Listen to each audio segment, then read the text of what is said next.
जय भीम। मैं मेवालाल और आप देख रहे हैं बहुजन समय। साथियों, आज मैं ऐसे शख्स के साथ बात करने के लिए आया हूं कि जो मानवर काशीराम सर के साथ वो काम किए हैं और जो उनका थीम था, उनका सोच था, उसको बढ़ाने के लिए इन्होंने अपना परिवार छोड़ करके समाज के लिए दिन रात लगे रहे और समाज को जगाने के लिए आज दिन रात काम कर रहे हैं और मोहनलालगंज से सांसद बन चुके हैं। तो इनसे आज मैं चर्चा करूंगा कि आखिर मानवर काशीराम का कैसे मिशन पूरा होगा। सर, सबसे पहले आपको जय भीम। जय भीम। सर, मैं आपसे ये जानना चाह रहा हूँ कि आप मानवर काशीराम के साथ शुरू से काम किया, आखिर मानवर काशीराम जी का जो सपना था बहुजन समाज बनाने का, वो कैसे पूरा होगा जो उनका सपना था। सर देखिए, बाबा साहब अम्बेडकर के बाद मानवर कांतराम जी ने इस देश के उन जातियों को इकट्ठा करने की कोशिश किया जो लुटे हैं, पिटे हैं, कमजोर हैं, लाचार हैं, पिछड़े गए हैं। इस देश में जो वर्ण व्यवस्था है उसके खिलाफ लड़ते हुए उन्होंने एक मूवमेंट खड़ा करने का प्रयास किया और काफी हद तक सफलता मिली भी। और मुझे लगता है कि उसमें खाली हम ही नहीं, देश के बहुत लोग लगे। और आज अगर पूरे देश में लोग संविधान जानते हैं, लोकतंत्र जानते हैं और दलितों पिछड़ों का आरक्षण जानते हैं, ये सब मानवीय कांतराम देन है। और मुझे लगता है कि जो उनके चेले हैं उनको ये सब अभी भी काम करना चाहिए, जिससे कहीं ऐसा ना हो कि लंबा गैप आ जाए और ये मूवमेंट जो मानवीय कांतराम चलाया था कहीं रुक ना जाए। सर, आप जो मानवर साहब का सोच था कि सत्ता अगर प्राप्त करना है तो पहले बहुजन समाज बनाइए, बहुजन समाज बनेगा तो आपको सत्ता मिल सकती है। लेकिन अभी तो बहुजन समाज बना नहीं और टुकड़ों टुकड़ों में राजनीतिक पार्टियां बनती जा रही हैं अपनी जात पे। तो कैसे आप इकट्ठा करें? आपका थीम क्या है? कैसे बहुजन समाज बनेगा? सर देखिए, कांतराम जी के ऊपर आपको हमेशा कच्चा अध्ययन है। कांतराम जी ने साइड बाय साइड सब काम शुरू किया था। संघर्ष करना, अन्याय के खिलाफ, बहुजन समाज को इकट्ठा करना और पॉलिटिकल पार्टी धीरे धीरे हाथ मिलाना, साथ साथ कर रहे थे।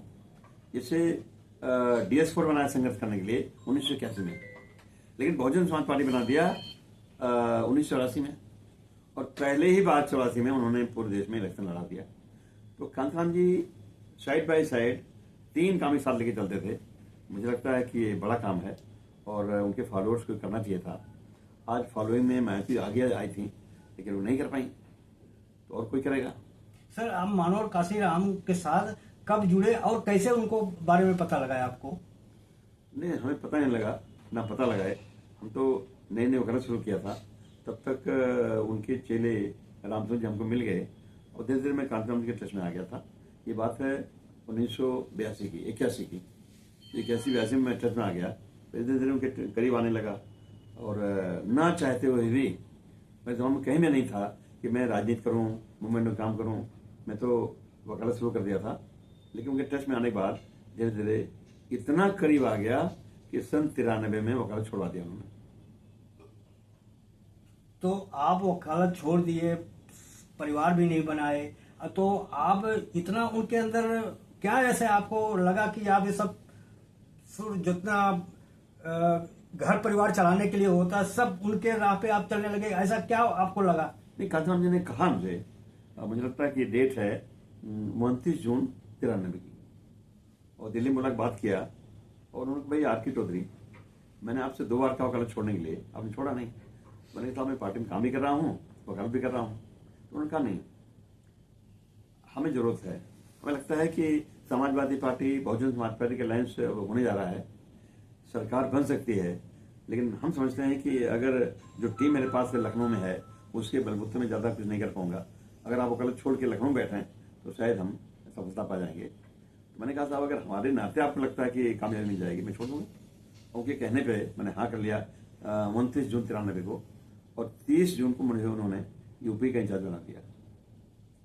सर, आप बहुजन समाज पार्टी में जुड़े थे, ऐसा क्या हुआ कि आप बहुजन समाज पार्टी को त्याग पत्र दिया या आपको निकाल दिया? क्या ऐसा बात आ गई थी? सर, हम त्याग पत्र नहीं देते, इनको मैथिल पार्टी निकाल दिया था।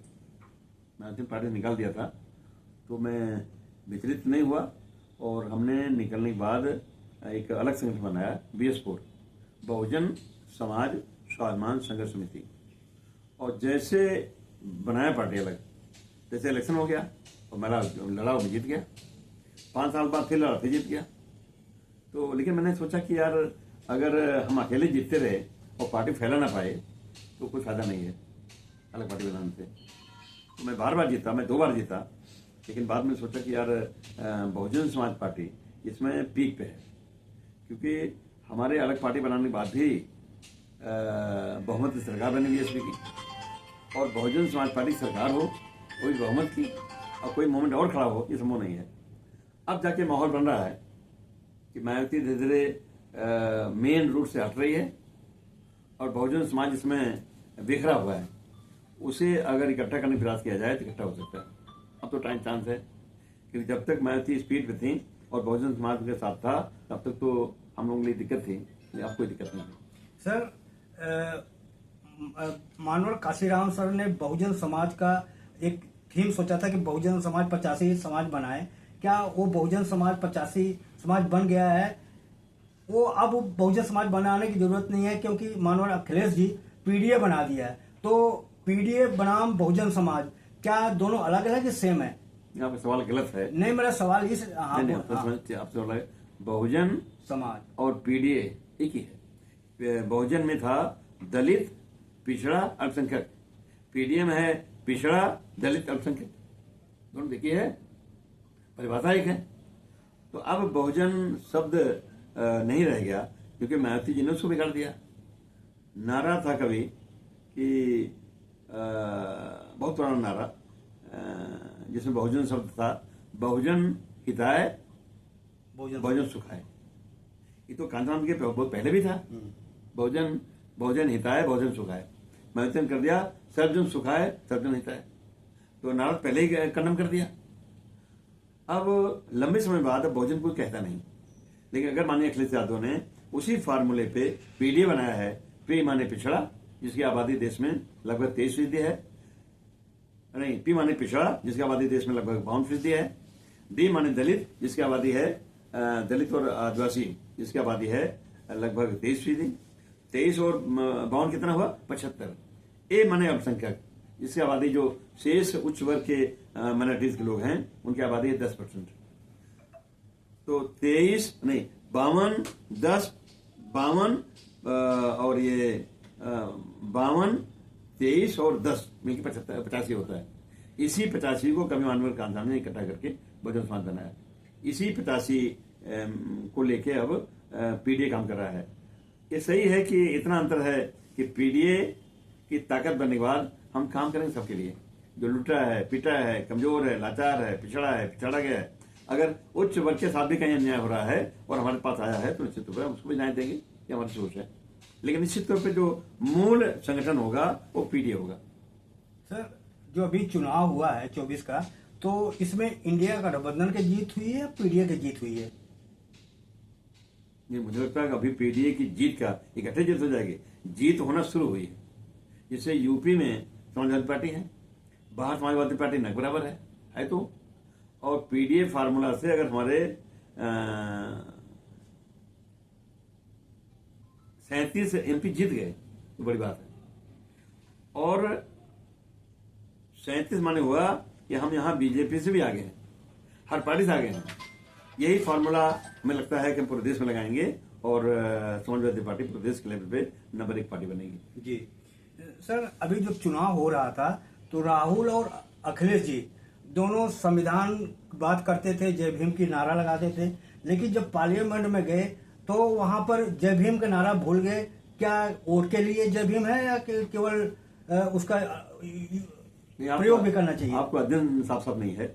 अगर कोई आदमी नए सिरे से काम करना शुरू कर रहा है, कभी बोल पाए, कभी नहीं बोल पाए, कभी बोल पाए, कभी नहीं बोल पाएगा, लेकिन पीडीए भी जिंदा रहेगा। और बाबा साहब अम्बेडकर का संविधान, लोकतंत्र, बाबा साहब अम्बेडकर को साथ लेकर चलना पड़ेगा। आज भी संसद में बाबा साहब अम्बेडकर नारा समाजवादी पार्टी वाले लगाते हैं, बाहर तो लगाते हैं, संसद में लगाते हैं आज भी, तो बड़ी बात है ये। लेकिन अगर कहीं मान लो किसी मौके पर नहीं लगाया, किसी मौके पर लगाया तो कोई प्रश्न नहीं उठता आपसे। तो अभी एक आपका बयान आया था सर कि आप पार्लियामेंट में गए तो आपने वहां एक बयान दिया कि यहाँ पर संविधान लगना चाहिए, सेंगोल नहीं लगना चाहिए। ये कहाँ से आपको विचार है? वहां देखकर आया कि पहले से आपको पता था?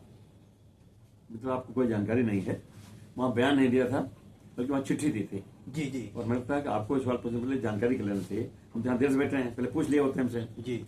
वहाँ एक चिट्ठी दी थी हमने स्पीकर को, और उसमें कहा था कि लिखा था कि भारत में संविधान लागू है, संसद का संचालन संविधान के दायरे में होता है, यहाँ लोकतंत्र है, लेकिन लोकतंत्र का जो प्रतीक है वो संविधान है, लेकिन संसद भवन में सिंबल स्थापित है, तो निश्चित तौर पे सिंबल हटना चाहिए। सिंबल जो सिंबल है वो राजतंत्र का प्रतीक है। कभी इस देश के पंडित पुजारियों ने सलाह दिया था, उनके सलाह पे बनाया गया था सिंबल, और उस सिंबल को लॉर्ड माउंटबेटन को सौंपा गया था। उन्होंने हैंडओवर किया था, सारा सम्मान प्रधानमंत्री पंडित जवाहरलाल नेहरू ने उसको लिया था, लेकिन प्रधानमंत्री पंडित जवाहरलाल नेहरू ने उसे लेके इलाहाबाद के संग्रहालय में रख दिया था। अब ये सरकार बनी, मोदी अभी 2023 में उसको जाके इलाहाबाद के संग्रहालय से निकाल के लाके रख दिया संसद भवन में। यह गलत किया, इसका मैंने विरोध किया है और आगे विरोध करेंगे। इतना विरोध करेंगे कि देश में लड़ाई दो तरफ होगी। एक तो सिंगोल को हटाने वाले और संविधान लागू करने वाले, दूसरे वो लोग से जो संविधान को नहीं मानते वो एक तरफ होंगे। सर, ये सेंगोल जो है, क्या ये सनातन का प्रतीक है? वो राजधन का प्रतीक है। राजधन माने राजा का डंडा, राजा की छड़ी। पहले देश राजा रजवाड़ों का था, राजा कभी दरबार में बैठता था इसे तो सुनवाई करता था, और अगर दो पक्षों में कोई विवाद है तो सुनता था। न तो कोई कापी थी, न कोई किताब था, न कोई संविधान था, न कोई रोलिंग थी, न सीआरपीसी थी, न आईपीसी थी। राजा साहब ने फैसला कर दिया सुन के, न खाता न बही, जो राजा साहब ने कहा वैसे ही। अब देश में भारत में संविधान लागू है, और भारत के संविधान के दायरे में आईपीसी है, सीआरपीसी है, एविडेंस है, तमाम कानून हैं, और फैसला कोई राजा नहीं करता, कोई नेता नहीं करता, बल्कि अदालतें करती हैं। और सब कुछ संविधान दायरे में है। इसलिए जो महत्व है लोकतंत्र के लिए या न्याय के लिए, तो संविधान सबसे ऊपर है। हमें लगता है कि संविधान की एक प्रति संसद भवन में स्थापित करनी चाहिए और वहां से सिंबल लगाना चाहिए। पूरी बातचीत आपको कैसे लगा? अपनी प्रतिक्रिया जरूर कमेंट बॉक्स में देखें, और अगर आप नए हैं चैनल पे तो आप सब्सक्राइब जरूर कर लें, लाइक करें, कमेंट करें और शेयर करें। आप यदि हमारे काम से आपको तसल्ली है, आप पसंद करते हैं हमारे काम को, तो आप हमें आर्थिक मदद भी कर सकते हैं। और आप कहाँ से देख रहे हैं कमेंट बॉक्स में जरूर के। मैं मेवालाल, बहुजन समय, दिल्ली। जय भीम, जय भारत। आप देखते रहें बहुजन समय। अगर आपको लगता है कि हमारा काम बहुजन समाज के लिए महत्वपूर्ण है, तो आप हमें आर्थिक सहयोग के लिए सीन दिखाए गए QR कोड स्कैन और फोन पे और गूगल पे और UPI और बैंक अकाउंट में कर सकते हैं। फोन पे, गूगल पे 9250529129, UPI 9250529129@YBL। Bank account state bank of India AC 1042994628, IFSC code SBIN 00066563। आपका छोटा से छोटा सहयोग समाज और हमें और मजबूत करेगा, जिससे हमें बहुजन पत्रकारिता में और निष्पक्ष बनाने में मजबूत करेगा। जय भीम, जय भारत।